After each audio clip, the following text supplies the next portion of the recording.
Assalamualaikum warahmatullahi wabarakatuh.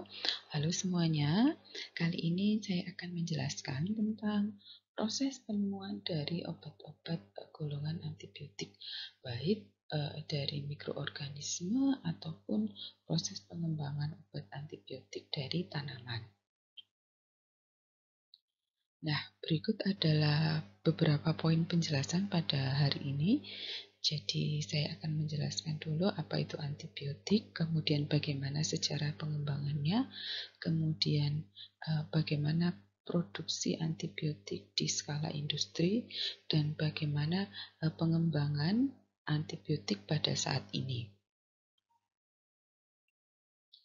Jadi antibiotik itu adalah senyawa kimia atau komponen kimia yang diproduksi oleh mikroorganisme yang dalam konsentrasi kecil ya, dia memiliki kemampuan atau memiliki kapasitas untuk menghambat atau membunuh mikroorganisme lain secara selektif. Apa maksudnya selektif di sini?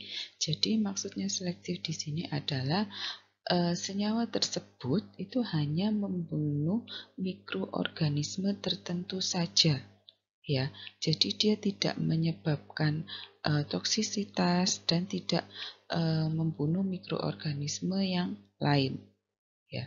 Jadi itu yang disebut dengan selektif. Harapannya ketika antibiotik tersebut itu selektif, maka yang dibunuh itu hanya patogen targetnya saja. Dia tidak akan membunuh flora normal yang ada di dalam tubuh manusia. Nah,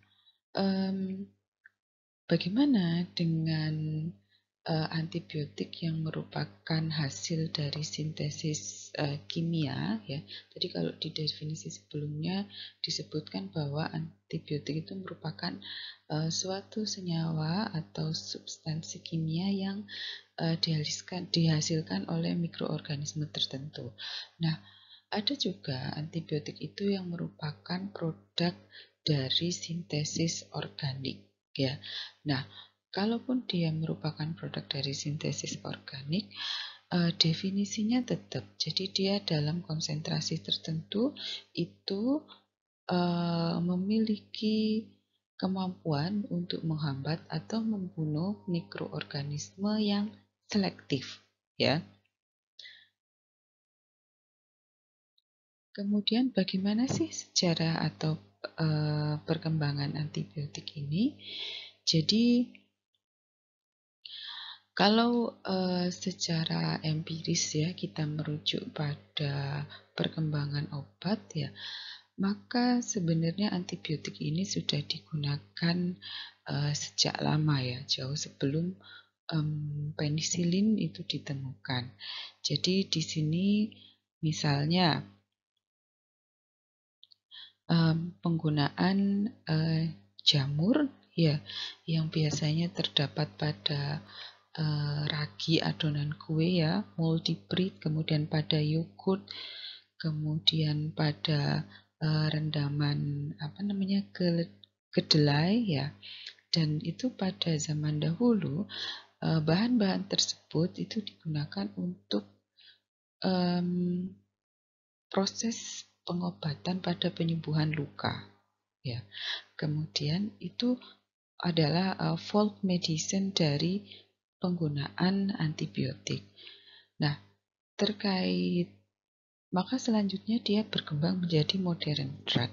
Nah, kalau di sini ini dimulai dari Louis Pasteur yang dia mengenalkan Pseudomonas, yaitu yang diekstraksi dari Pseudomonas aeruginosa.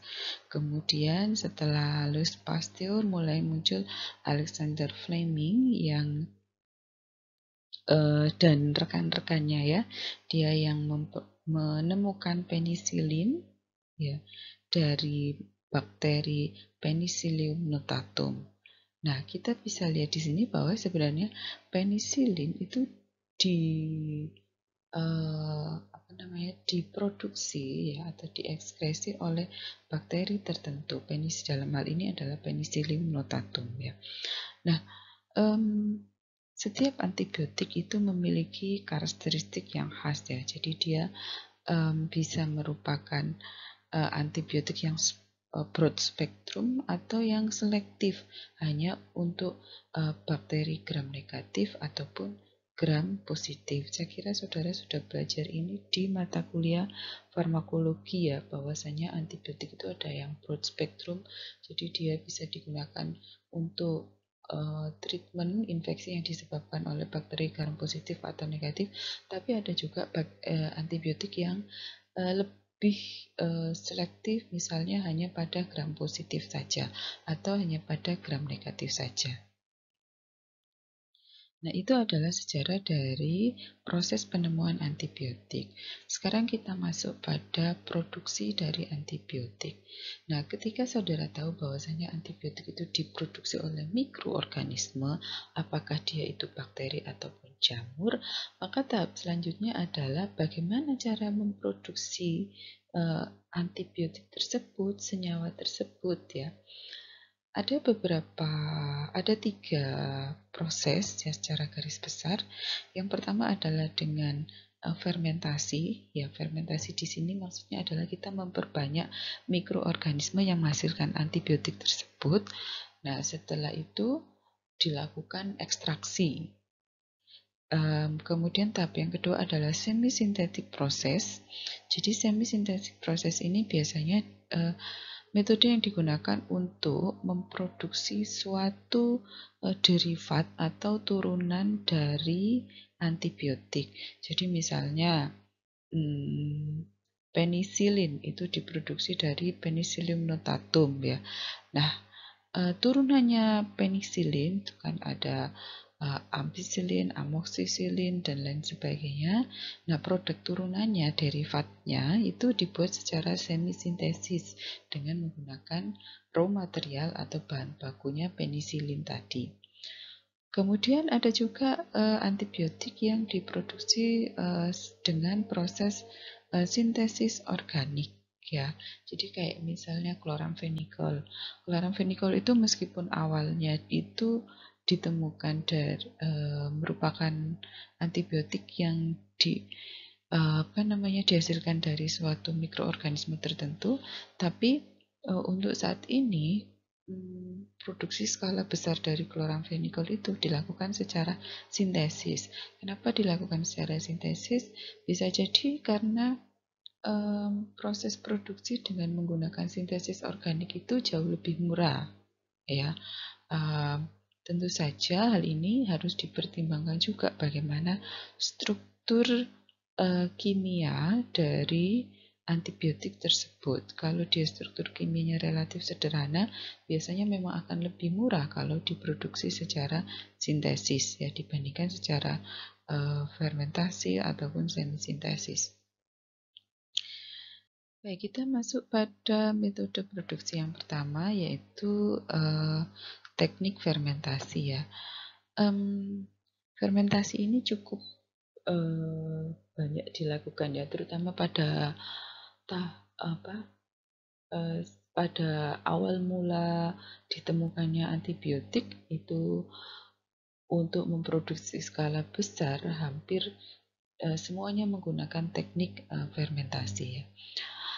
Teknik fermentasi sendiri dibagi menjadi dua, yaitu yang pertama adalah surface atau solid state, yang kemudian jadi ada surface teknik, yang kedua ada submersion teknik. Apa yang dimaksud dengan surface teknik ini ya? Jadi pada surface teknik ini mikroorganisme itu ditumbuhkan atau dikembangbiakkan di atas permukaan suatu media padat ya.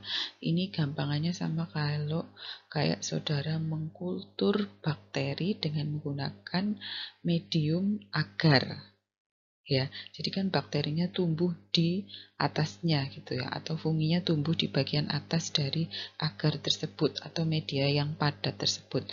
Nah, mikroorganisme itulah yang diambil pada bagian atas permukaan, itulah yang diambil untuk kemudian diekstraksi atau dipisahkan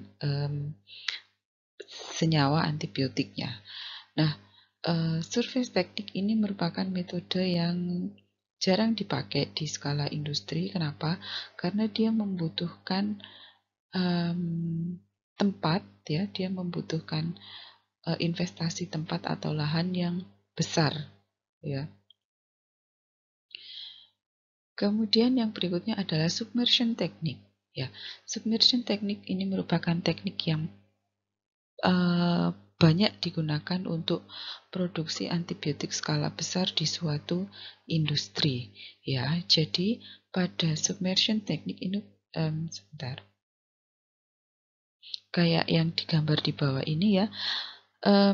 Mikroorganisme penghasil antibiotik itu dikembangbiakan pada sebuah tangki, ya. Tangki ini isinya apa? Tangki ini isinya adalah media cair, liquid media cair yang sesuai untuk perkembangan mikroorganisme tersebut. Jadi mikroorganisme itu akan tumbuh di dalam media ini, dan ketika mikroorganisme itu tumbuh, dia pasti akan mensekresi senyawa antibiotik, ya. Kemudian dilakukan pemisahan untuk mengambil hanya antibiotiknya saja. Nah, ini adalah yang dimaksud dengan submersion teknik, ya. Nah, ada beberapa fase pada proses fermentasi, ya, baik itu yang solid ataupun yang submersion teknik. Yang pertama adalah growth phase, ya. Growth phase ini kadang disebut juga dengan tropopause, yaitu fase di mana jumlah bakteri itu tumbuh dengan sangat cepat, ya.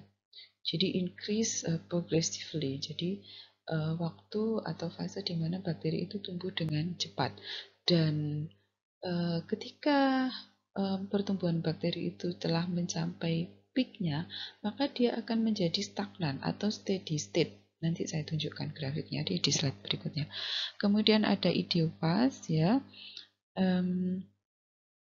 Idiofase ini merupakan fase di mana mikroba tersebut mulai mensekresikan atau memproduksi senyawa antibiotik, ya. Nah, ini adalah contoh yang menggambarkan fase pada proses fermentasi, ya. Kita bisa lihat di sini, saya tunjukkan. Jadi ini adalah waktu inkubasi, ya. Sebenarnya fase pada fermentasi ini akan lebih mudah untuk disetting ketika teknik fermentasi yang dipakai adalah yang submersion, jadi dalam media cair di sebuah tangki. Jadi ini adalah waktu inkubasinya, kemudian ini adalah jumlah nitrogen dan konsentrasi nitrogen dan sugar atau gula yang kita berikan pada media di dalam tangki tersebut, ya. Kemudian ini adalah jumlah penisilin yang disekresikan oleh mikrobanya. Kemudian ini adalah amonia, ya, hasil metabolitnya, hasil metabolit dari bakterinya. Kemudian kita bisa lihat di sini, ini pH, ya. Jadi ketika saudara melakukan fermentasi untuk menghasilkan antibiotik, ya, dari suatu mikroorganisme, itu maka harus dioptimasi dulu kondisi nitrogennya berapa, sugarnya berapa, pH-nya harus berapa, ya. Nah, kita bisa lihat di sini miselial ini adalah miselnya, jadi mikroorganisme yang menghasilkan penisilin, ya. Jadi ini adalah konsentrasi dari miselialnya. Jadi di sini kita bisa lihat ini adalah masuk dalam growth phase. Nah, saya jelaskan tadi pada kondisi tertentu dia akan steady state. Nah, ini mulai steady state, stabil, ya. Sampai nanti setelah beberapa jam, ya, waktu inkubasi, ya, dia akan mulai turun. Nah, ini adalah konsentrasi dari mikroba yang memproduksi, ini miselialnya, mikroba yang memproduksi antibiotiknya. Nah, mana antibiotiknya? Ini adalah, nah ini penisilin. Nah, yang grafik ini itu adalah konsentrasi dari penisilin yang dihasilkan oleh miselial. Jadi kita bisa lihat di sini ini adalah konsentrasi penisilinnya. Jadi pada fase growth phase ya, semakin tinggi konsentrasi miselial, maka di sini kita bisa lihat produksi penisilinnya juga semakin banyak ya. Dan produksi penisilin ini juga sama, dia akan pada suatu waktu tertentu dia akan mengalami steady state. Jadi kalau di sini kita bisa lihat bahwasanya setelah 100 jam inkubasi ya, dia sudah mengalami steady state ya. Jadi kalau misalnya kita teruskan di sini sampai 200 jam dan seterusnya, yaitu grafiknya nggak akan naik, konsentrasi penisilin yang dihasilkan ya tetap aja segini rata. Nah, itu berarti kita bisa lihat di sini bahwa setelah 100 jam itu waktu inkubasi bisa dihentikan ya, kemudian bisa dipanen untuk mendapatkan penisilin. Nah, apa yang harus diperhatikan pada produksi antibiotik skala besar dengan menggunakan teknik fermentasi ya? Yang pertama yang harus diperhatikan adalah bahwa kita harus yakin bahwa yang pertama adalah kondisi optimum dari media yang akan digunakan. Ya, seperti yang saya jelaskan tadi, konsentrasi nitrogennya berapa, konsentrasi gulanya berapa, dia harus diatur pada pH berapa ya, sehingga kita bisa yakin bahwa pada kondisi tersebut itu mikroorganismenya bisa memproduksi atau menghasilkan antibiotik ya. Kemudian yang tidak kalah penting adalah bagaimana teknik atau metode ekstraksi yang digunakan.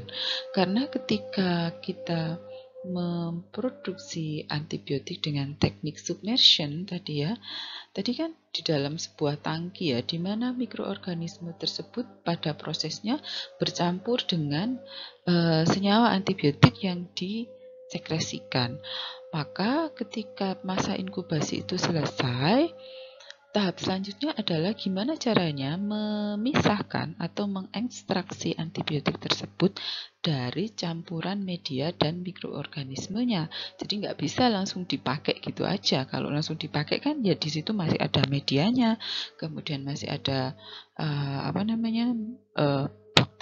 mikroorganisme yang menghasilkan atau mensekresikan senyawa antibiotik tersebut gitu ya. Jadi harus dipisahkan. Dipilih mana metode pemisahan yang tepat ya. Nah, baru ketika dipisahkan itulah antibiotiknya baru bisa dipakai ya. Nah, ini adalah dokumentasi dari proses pengembangan dan produksi antibiotik ya pada saat awal-awal penisilin ditemukan. Jadi pada foto ke-1 ya dan kedua ini bisa kita lihat. Jadi ini adalah yang foto ke-1 ya. Ini adalah proses optimasi ya. Jadi di sini Andrew Schmeier ini menguji pada kondisi media yang seperti apa ya. Penicillium chrysopinum ini menghasilkan penisilin dengan konsentrasi yang paling tinggi ya. Nah, kemudian ini adalah produksi dari proses fermentasi ya, ini di dalam sebuah botol. Jadi ini menggunakan teknik solid ya. Nah, kalau ini dua gambar ini dia sudah tidak produksi skala besar industri, dia pakai teknik submersion ya, jadi di dalam sebuah tangki. Nah, bagaimana cara untuk meningkatkan produksi atau rendemen dari antibiotik pada saat produksi antibiotik di skala industri, ya seperti yang saya sampaikan tadi, harus dilakukan optimasi dulu, ya. Berapa nitrogen, konsentrasi nitrogen yang harus dialirkan. Kemudian konsentrasi gulanya berapa. Kemudian komposisi mineral dari medium tersebut itu apa saja. Kemudian suhu inkubasinya berapa. Kemudian pH, ya. Nah, pH ini apakah pH-nya selama fase growth phase, ya, kemudian selama idiofase itu sama atau berubah, ya. Kemudian aerasinya seperti apa? Kapan dia dialiri udara? Apakah selama masa inkubasi itu dialiri udara terus-menerus atau hanya pada saat tertentu saja? Ya, jadi itu penting untuk dioptimasi agar pada saat memproduksi itu kita mendapatkan konsentrasi antibiotik yang paling optimum. Nah, berikutnya adalah pemisahan dan isolasi dari antibiotik. Seperti yang saya jelaskan tadi, bahwasanya setelah diproduksi dengan teknik submersion, maka tidak bisa langsung dipakai, harus dipisahkan dulu. Ada beberapa teknik pemisahan yang sering digunakan. Yang pertama adalah liquid extraction. Jadi campuran antara antibiotik dengan mikroba tadi diekstraksi atau dipisahkan dengan metode ekstraksi cair-cair. Apa yang dimaksud dengan ekstraksi cair-cair? Ini maksudnya adalah memisahkan campuran senyawa dengan menggunakan dua pelarut yang berbeda kepolarannya. Jadi biasanya menggunakan pelarut yang polar dan non-polar. Misalnya air dan N-heksan atau air dan kloroform. Itu pasti tidak nyampur karena yang satu polar, yang satunya non-polar. Nah, tapi biasanya ya hampir semua antibiotik itu dia bersifat cenderung polar, ya. Jadi antibiotiknya polar, kemudian mikrobanya dan medianya juga polar karena kalau kita pakai teknik submersion itu kan pasti medianya di situ air, ya, water gitu. Maka teknik ini relatif sulit digunakan kalau antibiotik itu sifatnya polar, kecuali antibiotiknya sangat non polar itu. Maka kalau kita pakai teknik fraksinasi cair liquid extraction, pasti akan kepisah antara antibiotik dan medianya dan mikrobanya, ya. Jadi antibiotiknya akan masuk ke non polar, media dan mikrobanya masuk ke yang polar. Nah, ini dengan catatan kalau antibiotiknya itu non polar, ya. Nah, yang berikutnya adalah teknik adsorpsi. Ini digunakan untuk for extremely polar antibiotik, ya. Jadi untuk memisahkan antibiotik yang karakteristiknya sangat polar jadi dipisahkan dari media dan dari mikroorganisme penghasilnya.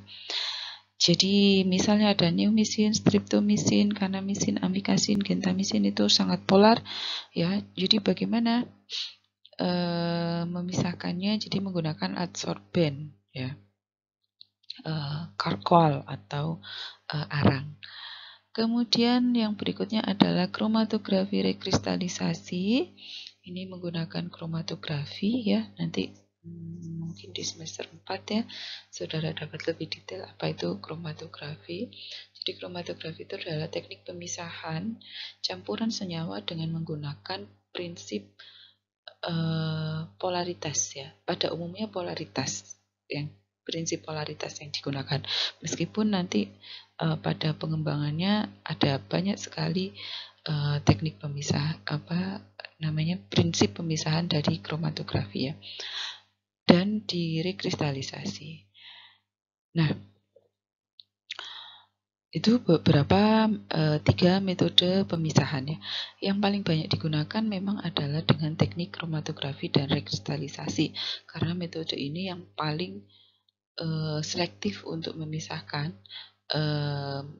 antibiotik dari mikroorganisme penghasilnya dan dari campuran medianya.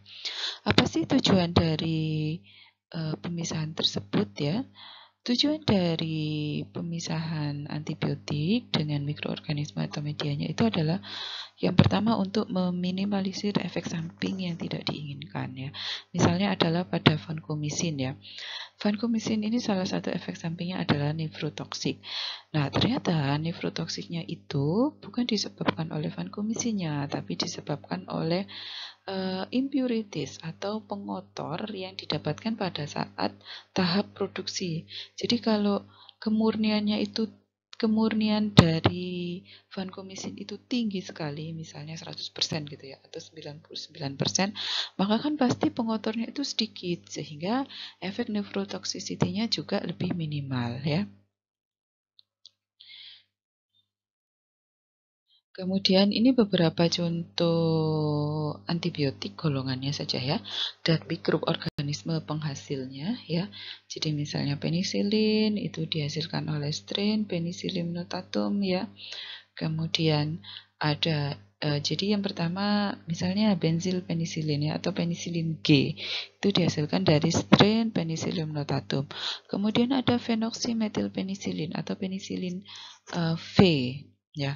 Penicillin V itu sama dihasilkan dari mikroorganisme Penicillium notatum, tapi pada saat menginkubasi mikroorganismenya ditambahkan senyawa fenoksiasetat ke dalam medianya. Ya, nah dari sini kita bisa lihat bahwa penambahan suatu senyawa tertentu ke dalam media pertumbuhan mikroorganisme itu bisa mengubah jenis antibiotik yang dihasilkan. Ya, kalau contohnya di sini adalah penicillin G dan penicillin V. Kalau penicillin G itu medianya normal, biasa aja, tapi kalau penicillin V ke dalam media itu ditambahkan senyawa fenoksiasetat. Kemudian ada semisintetik penisilin ya. Ini biasanya turunannya ya. Kemudian ada cephalosporin. Kemudian ada tetrasiklin, ini dari mikroorganisme Streptomyces ya. Ada aminoglycosides, ini dari mikroorganisme Streptomyces juga ya. Kemudian ada macrolide, ini juga dari Streptomyces ya. Genusnya sama Streptomyces, cuma spesiesnya aja yang berbeda. Kemudian ada chloramphenicol, ini dari Streptomyces venezuelae. Dan kalau saat ini chloramphenicol sudah diproduksi secara sintesis ya, karena memang strukturnya relatif sederhana. Begitu juga dengan turunannya, ada thiamphenicol, itu juga diproduksi secara sintesis organik. Ada kemudian ada antibiotik golongan peptid, ada bacitracin, colistin, itu diproduksi oleh Bacillus subtilis, kemudian Bacillus polymixa dan lain sebagainya. Kemudian ada sitotoksik antibiotik, ini biasanya dipakai untuk kemoterapi ya, terapi pada pasien kanker. Ada actinomycin, ada daunorubicin, ada polymyxin. Ini juga dari strain Streptomyces dan Bacillus polymixa. Nah, itu tadi adalah beberapa contoh bakteri contoh mikroorganisme penghasil antibiotik ya. Jadi ada yang sampai saat ini masih dihasilkan, proses produksinya masih menggunakan fermentasi dari mikroorganisme penghasilnya, ada juga yang dengan sudah full sintesis organik. Sekarang kita masuk pada pengembangan natural antibiotik ya. Jadi kenapa sih pengembangan dari antibiotik ini perlu dilakukan? Yang pertama tentu saja sebabnya adalah kita tahu bahwa resistensi dari antibiotik itu berjalan sangat cepat ya. Kalau sekitar 20-30 tahun yang lalu kita masih bisa mengandalkan golongan beta-lactam, ya, cephalosporin, kemudian penicillium dan turunannya, ya, maka saat ini itu sudah banyak sekali muncul kasus resistensi terhadap antibiotik, ya, baik itu antibiotik yang spesifik pada gram positif ataupun antibiotik yang spesifik pada gram negatif ataupun yang broad spectrum, ya. Nah, pengembangan antibiotik ini ya bisa dilakukan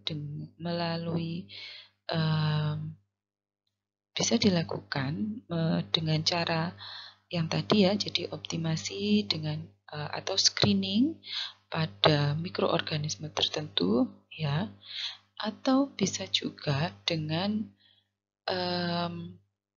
membuat prediksi senyawa. Jadi kita misalnya punya senyawa X gitu, ya.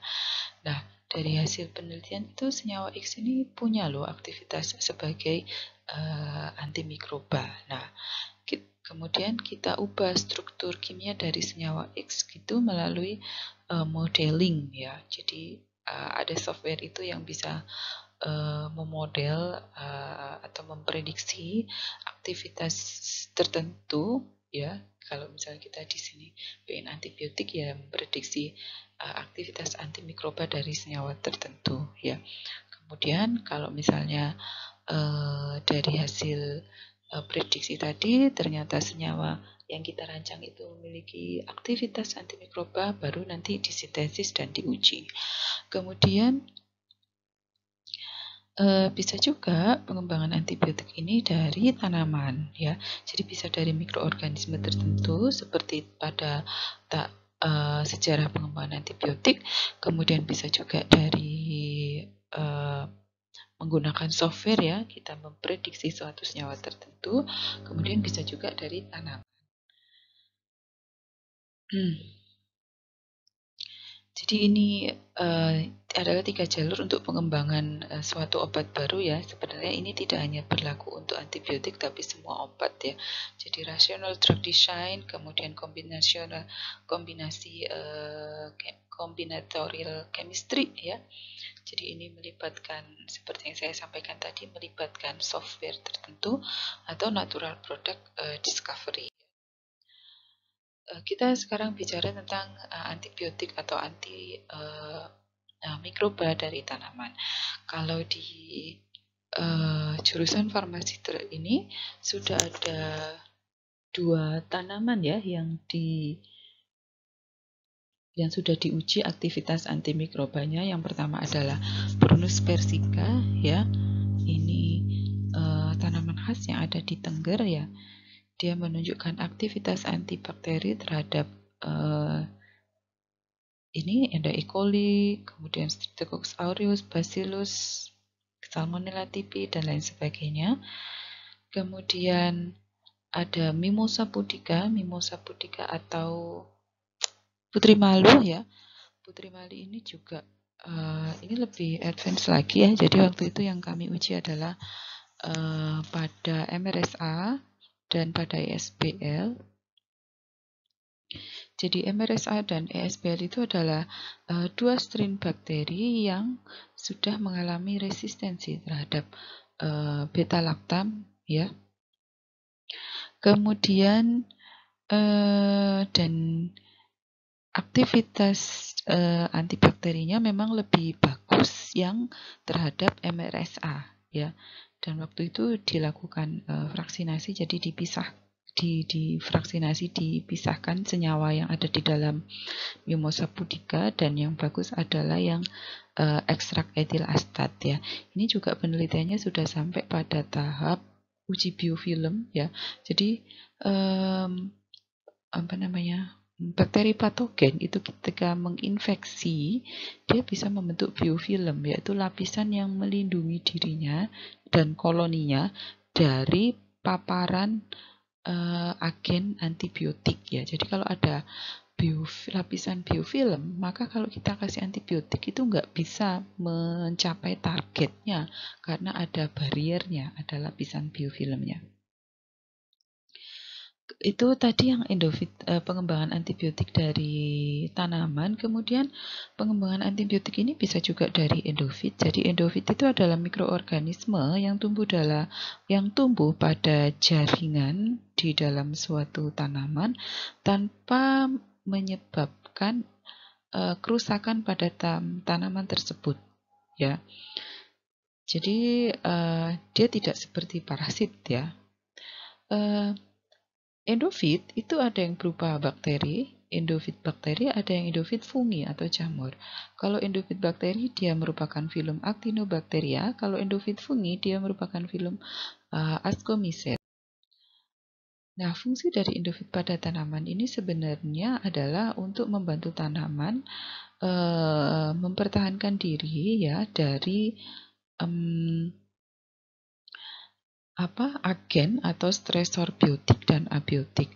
Jadi pada tanaman, endofit ini juga memiliki manfaat ya, karena dia bisa membantu tanaman tersebut untuk memproduksi metabolit tertentu yang bermanfaat baginya. Bermanfaat dalam apa? Dalam melindungi tanaman tersebut dari misalnya gangguan hama atau dari infeksi jamur dan lain sebagainya. Nah, ini adalah beberapa contoh endofit dari beberapa tanaman ya, dan aktivitas farmakologinya. Jadi misalnya pada tanaman Azadirachta indica ya, ini dia menghasilkan endofit streptomyces ya, dan endofit nocardia. Kemudian aktivitas farmakologinya adalah sebagai antibakteri, antifungal ya, ini terhadap Pseudomonas florens, E. coli, Bacillus subtilis ya, kemudian ada apa lagi ya? Ada aloe vera ya, ternyata ada endofitnya juga. Endofitnya adalah dari strain Bacillus, kemudian ada dari strain Pseudomonas ya, dan aktivitasnya dia sebagai antibakteri dan antifungi juga. Nah, bagaimana cara untuk memproduksi endofit ini ya? Tekniknya sebenarnya sama untuk memproduksi antibiotik ya, jadi menggunakan fermentasi. Jadi caranya adalah ini dari tanaman yang sudah diketahui dia menghasilkan atau memiliki endofit ya. Jadi kalau tanaman itu potensial sekali endofitnya ya, maka diidentifikasi strainnya itu endofit yang apa ya. Strainnya itu endofit Bacteria endofit atau fungi endofit ya. Kemudian diperbanyak ya, baru di sini diuji bagaimana aktivitas antimikrobanya. Kemudian nanti dicek apakah endofit tersebut itu senyawa antibiotik yang dihasilkan itu tunggal, dalam artian satu senyawa saja atau beberapa senyawa saja, atau ada beberapa senyawa. Nah, kalau ada beberapa senyawa maka harus dipisahkan yang mana senyawa yang menyebabkan efek antimikroba. Nah, ini tahapan isolasi endofit ya. Jadi ada 3, surface sterilization, fractionation, kemudian ada plating. Yang pertama adalah surface sterilization, jadi harus diketahui dulu bagian tanaman mana yang dia menghasilkan endofit. Karena misalnya dalam satu pohon gitu ya, belum tentu semua bagian tanamannya itu menghasilkan endofit. Bisa jadi cuma ada di akarnya, atau bisa juga ada di batangnya, atau bisa juga ada di daunnya saja. Jadi diketahui dulu bagian tanaman mana yang menghasilkan endofit. Kemudian kalau sudah diketahui misalnya pada akar gitu ya, nah maka akarnya itu dibersihkan, harus sampai benar-benar bersih ya. Setelah dibersihkan ya dia biasanya dipotong kecil-kecil ya, kemudian dicuci sampai bersih dengan menggunakan air, kemudian dibilas ya, dibilas. Ada beberapa yang menyebutkan dibilas dengan etanol, dengan hipoklorit, dengan twin, dengan sodium hipoklorit, tapi biasanya memang tujuan pembilasan terakhir ini adalah untuk mensterilisasi ya, membersihkan bagian tanaman tersebut dari mikroorganisme lain ya. Karena endofit ini kan letaknya di dalam jaringan suatu tanaman ya. Jadi tidak perlu khawatir ketika dia dibilas dengan etanol, endofitnya itu tetap di dalam tanaman tersebut karena dia ada di dalam jaringannya. Ya, tujuan ngebilas etanol itu adalah membersihkan mikroorganisme di sekitar permukaan bagian tanaman tadi ya. Kemudian baru di plating. Plating ini dia diletakkan di ini pakai cawan uh, dia diletakkan di suatu media yang sesuai ya. Jadi media antara Actinobacteria endofit, kemudian media antara fungal endofit dan bakteria endofit itu berbeda ya. Jadi setelah dibersihkan, disterilisasi tadi bagian tanamannya, kemudian dia di plating ya, diletakkan di cawan petri yang sudah ada medianya. Kemudian diinkubasi sampai tumbuh endofitnya. Nah, ini bisa kita lihat, ini endofitnya sudah mulai tumbuh ya. Kemudian kalau sudah baru dipanen endofitnya. Nah, setelah dipanen apakah sudah dapat senyawanya gitu? Belum ya. Jadi endofit itu kan mikroorganisme ya. Ya dia sama dengan mikroorganisme penghasil antibiotik, harus diekstraksi dulu. Ya, diekstraksi dulu untuk menarik senyawa antibiotiknya. Nah, sekian untuk kuliah pada hari ini. Semoga bermanfaat. Saya akhiri. Wassalamualaikum warahmatullahi wabarakatuh.